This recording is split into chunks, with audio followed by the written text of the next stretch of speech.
샬롬, 말씀과 함께 새로운 한 주간 시작합니다. 기도하고 시작할게요. 사랑합니다 주님, 또 한 주간을 주의 말씀 앞에서 은혜로 살게 하시니 감사합니다. 요셉을 부르신 하나님이 요셉과 함께 하심을 드러내시는 이 귀한 말씀이 오늘 우리에게도 은혜가 되는 시간 되게 하여 주시옵소서. 예수님의 이름으로 기도합니다. 아멘. 아멘. 우리가 살다 보면 이런 때가 있어요. 이제는 좀 풀리겠지.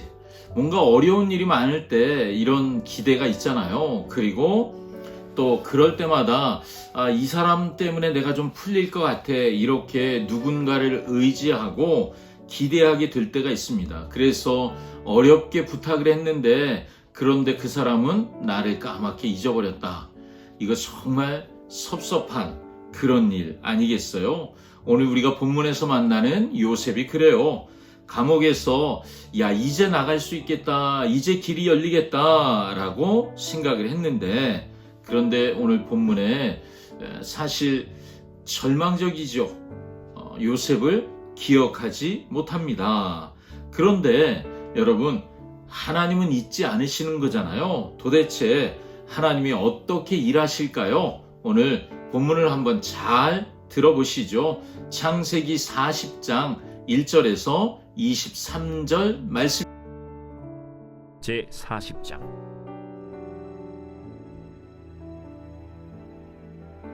그 후에 애굽 왕의 술 맡은 자와 떡 굽는 자가 그들의 주인 애굽 왕에게 범죄한지라.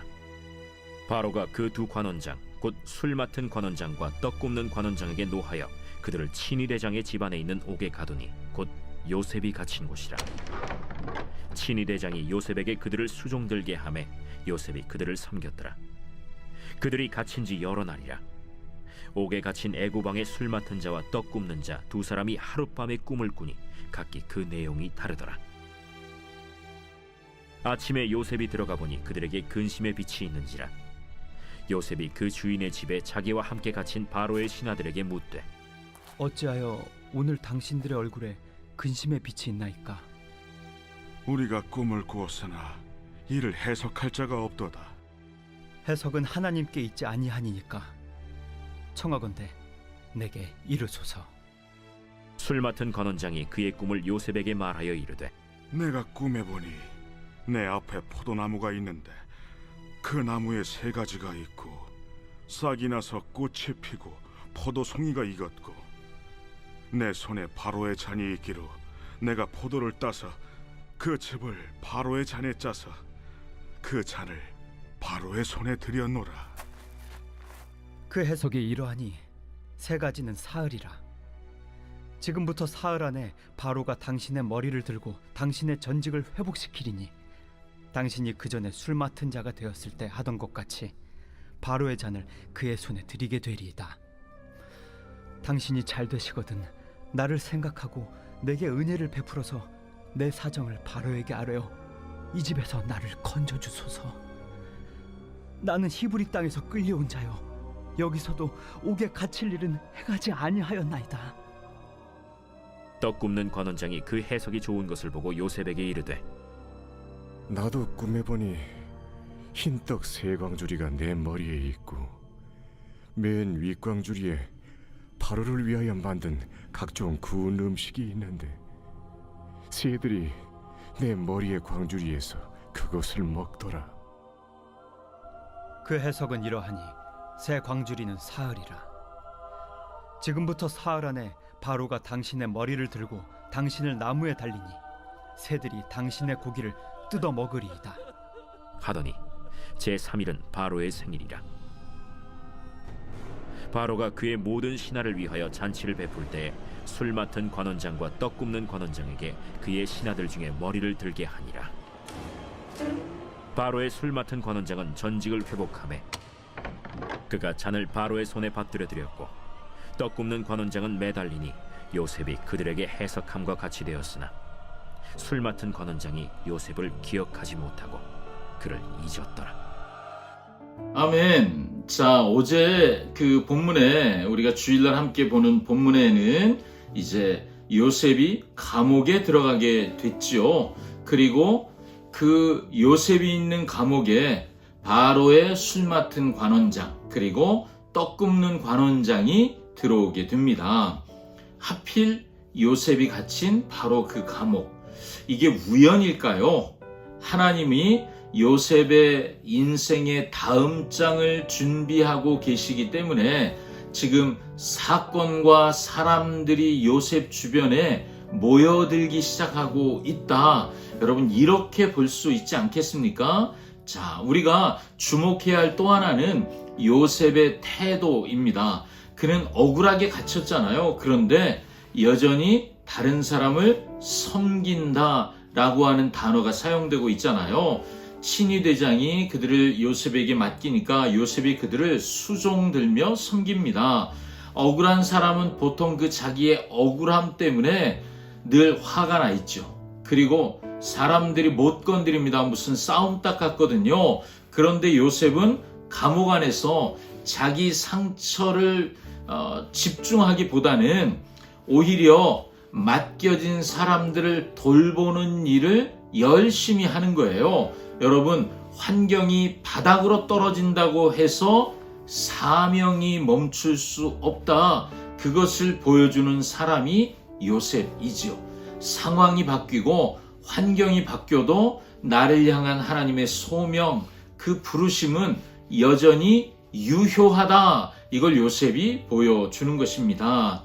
자, 하룻밤 사이에 두 사람이 꿈을 꾸었는데 각기 꿈 얘기를 하면서 아침에 근심어린 이야기를 나누기 시작하죠.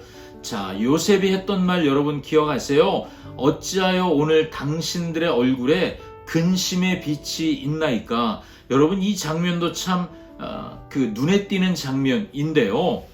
자기 인생도 지금 감옥 같잖아요. 억울함이 극에 달했어요. 그런데 남의 표정을 읽어줄 수 있는 여유가 요셉에게 있습니다.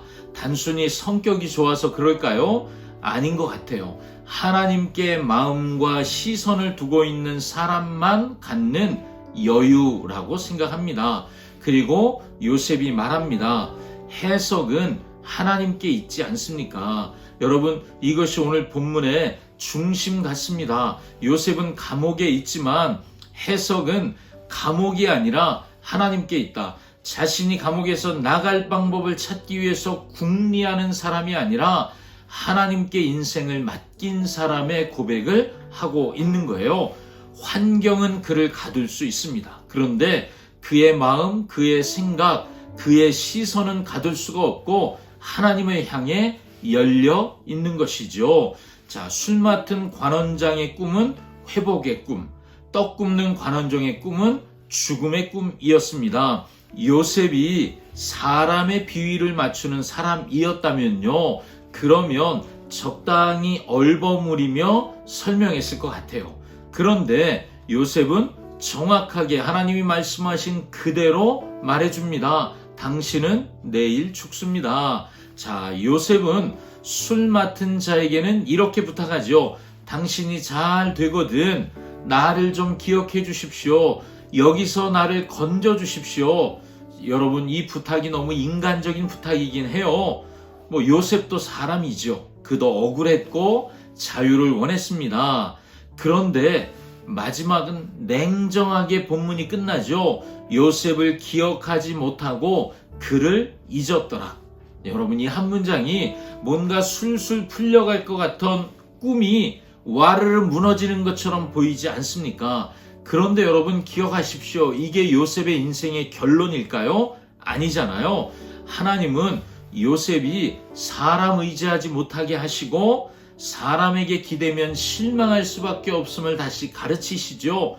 그렇다고 하나님이 일하시지 않는 게 아니시잖아요. 사람의 손이 아니라 하나님의 때, 하나님의 손만 바라보는 자리. 하나님은 요셉을 그렇게 인도해 가십니다. 자, 여러분, 이 창세기를 읽고 있는 모압 형제의 출애굽 2세대 그 원독자들은요, 이 본문을 읽으며 자기들의 광야 40년을 떠올렸겠죠. 그들도 분명 이런 마음 아니었겠습니까? 하나님이 우리를 왜 이 40년을 여기 두실까? 언제 끝날까 싶은데 아직도 광야예요. 요셉의 이야기가 그들의 이야기처럼 들리는 거예요. 우리 같은 광야, 요셉이 그런 시간을 보내고 있구나. 여러분, 사람이 보기에는 이게 지연되는 일 같지만 하나님은 그 시간이 다음 스테이지를 준비하는 하나님의 시간으로 쓰고 계시는 거죠. 그러니 본문이 원독자들에게 이렇게 말해주고 있습니다. 지체되는 시간은 버려지는 시간이 아니라 준비되는 시간이다. 자, 여러분, 우리에게도 마찬가지 말씀일 거예요. 여러분 혹시 기다리다 지치셨습니까? 지체되는 시간은 버려지는 시간이 아닙니다. 우리를 위해 하나님이 지금 준비하시는 시간입니다. 아멘. 요셉이 억울하게 감옥에 갇혔죠. 다른 사람을 살려주는 말을 했지만 자신은 여전히 감옥 안에 남아 있습니다. 예수님이 생각납니다. 예수님은 세상을 살리는 말씀을 주셨습니다. 그런데 십자가에 달리셨고 사람들에게 버림받으셨습니다. 심지어 죽음으로 무덤에 묻히셨을 때 세상은 이제 끝났다라고 평가했습니다. 그러나 하나님은 그 아들을 무덤에 두지 않으셨죠. 잊지 않으셨습니다. 부활로 응답하셨습니다. 요셉이 감옥에 갇힌 것, 잊혀진 것처럼 보이죠. 그러나 우리는 알죠. 결국 그가 총리의 자리에 올라가잖아요. 예수님도 십자가와 무덤을 지나 영광의 자리, 부활의 영광의 자리에 오르시죠. 그러므로 우리의 잊혀진 시간들도 그리스도 안에서 결코 헛된 시간 아닙니다. 자, 여러분, 감옥 같은 시간을 보내고 계세요. 아무도 알아주지 않는 수고를 하시는 것 같습니까? 억울한 자리에서 늘 마음이 아프십니까? 끝난 것 같지 않은 기다림, 언제 끝날까 늘 답답하십니까? 누군가 날 기억해 줄 알았는데 잊혀져 가는 시간 때문에 내가 점점 잊혀진다는 섭섭함이 있으십니까? 그렇다면 오늘 요셉의 이 말씀을 붙잡읍시다. 해석은 하나님께 있습니다. 내 인생의 설명도, 내 고난의 의미도, 내 기다림의 결론도 사람이 내는 것이 아니라 하나님이 정하시는 거죠. 그리고 요셉처럼 감옥 안에서도 남의 얼굴에 있는 근심을 읽어주는 사람, 저도 여러분도 그런 사람 되었으면 좋겠습니다. 고난 속에서 사명을 잃어버리지 않고 억울함 속에서도 하나님만 바라보고 다른 사람을 살펴주는 사람, 하나님은 그런 사람을 반드시 준비하신 다음 스테이지, 다음 장으로 인도해 가실 줄 믿습니다. 기도하겠습니다.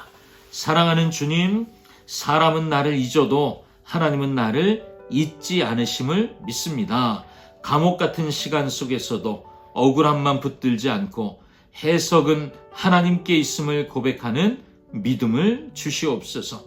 내 형편보다 하나님의 응답의 때를 신뢰하며 기다리게 하시고 나를 잊은 사람 때문에 낙심하기보다 나를 기억하시는 하나님 때문에 다시 일어서게 하시옵소서. 예수님의 이름으로 기도합니다. 아멘. 사람은 잊어도 하나님은 잊지 않으십니다. 샬롬.